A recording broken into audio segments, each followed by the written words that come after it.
Uma pergunta que está revoltando muita gente nos últimos dias é: como é que um tenente-coronel que é acusado de matar a própria companheira, a esposa dele, pode ser aposentado, colocado na reserva e continuar recebendo dinheiro público? Meu, seu, o nosso dinheiro. E mais, por que isso acontece justamente no momento em que o Supremo Tribunal Federal discute o fim desse tipo de punição para autoridades? Hoje eu vou te explicar por que isso é permitido pela lei, por que isso não é exatamente um privilégio, do jeito que a gente fica com a sensação que é, e por que o Brasil está começando a discutir mudar esse modelo de punição. Não é bem uma punição, né? Então a gente não está apenas falando sobre crime, a gente está falando sobre como o Estado pune quem representa o próprio Estado. Vamos primeiro entender o que aconteceu nesse caso específico. O tenente-coronel da Polícia Militar, Geraldo Leite Neto, ele é acusado de matar a policial Gisele Alves e foi colocado na reserva remunerada. Isso significa que ele sai da ativa, mas vai continuar recebendo o salário de forma integral. E aí vem uma pergunta que é óbvia, né, na nossa cabeça. Isso daí é tipo um prêmio?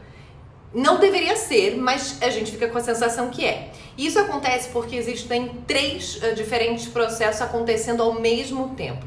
Tem o processo criminal, tem o processo administrativo e você tem a situação previdenciária de aposentadoria.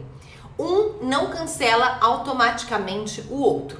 A lei brasileira ela foi construída com base em um princípio: ninguém pode sofrer uma punição definitiva antes da condenação final.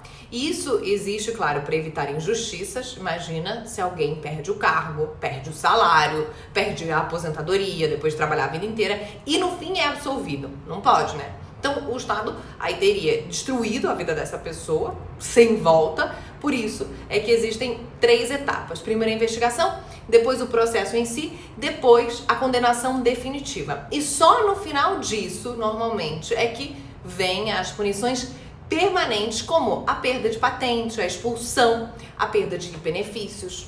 O problema, gente, é que isso cria situações como essa que a gente está vendo. A sociedade já vê o crime como gravíssimo, a sociedade vê as provas que foram vazadas, mas a lei ainda está seguindo o tempo do processo. O tempo da lei é outro, é diferente do nosso tempo, é diferente do tempo da informação nas redes sociais também. E aí que entra o STF, que está discutindo um tema que é parecido, se as autoridades podem continuar recebendo depois de punições administrativas, juízes, magistrados. Bom, durante décadas a punição máxima para juízes era a aposentadoria compulsória, ou seja, a pessoa saía do cargo, era tirada do cargo, mas continuava recebendo salário integral.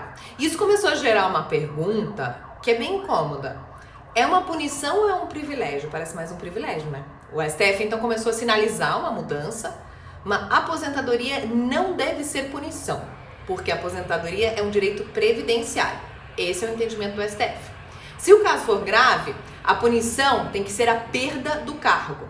Então a gente está numa discussão que não é apenas jurídica, é na verdade uma mudança de mentalidade. O Estado deve continuar pagando alguém que violou a confiança pública, alguém que cometeu um crime?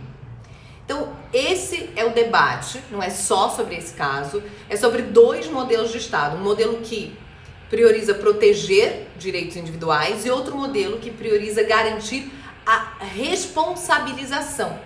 O Brasil, historicamente, protegeu muito o primeiro modelo, porque sempre teve muito medo de perseguição política, mas agora a sociedade pressiona pelo segundo, porque a sociedade se pergunta, quando é que a punição vem de verdade, né? Quando é que a pessoa vai ser afastada? Quando a pessoa vai deixar de receber? Quando a pessoa vai pagar pelo que ela fez?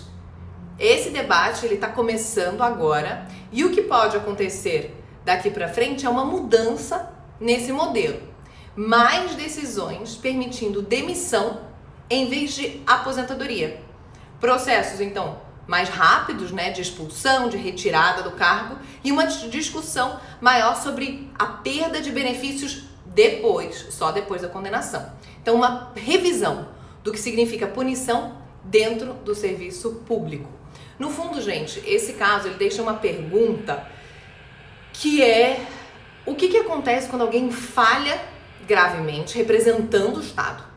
O Estado protege essa pessoa ou o Estado protege a sociedade, né? Essa pessoa segue na patota ou essa pessoa é expulsa?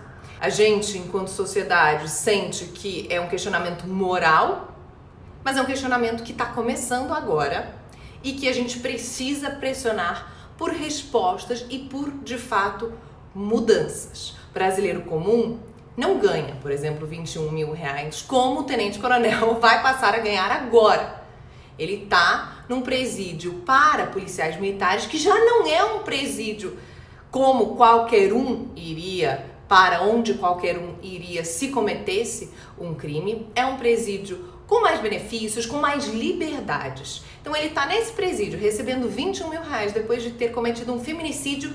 Qual foi de fato até agora a punição dele? Apenas a perda da liberdade de forma preventiva? Claro que precisamos esperar a condenação, precisamos esperar toda a investigação, a conclusão do julgamento e aí sim a condenação ou não, mas também precisamos repensar esse tipo de punição. Se você gostou desse vídeo, se inscreve aqui no meu canal, que eu tô aqui para te ajudar a entender assuntos complexos, difíceis do nosso dia a dia, do nosso noticiário, com uma certa transparência, uma linguagem mais clara. Um beijo e até o próximo.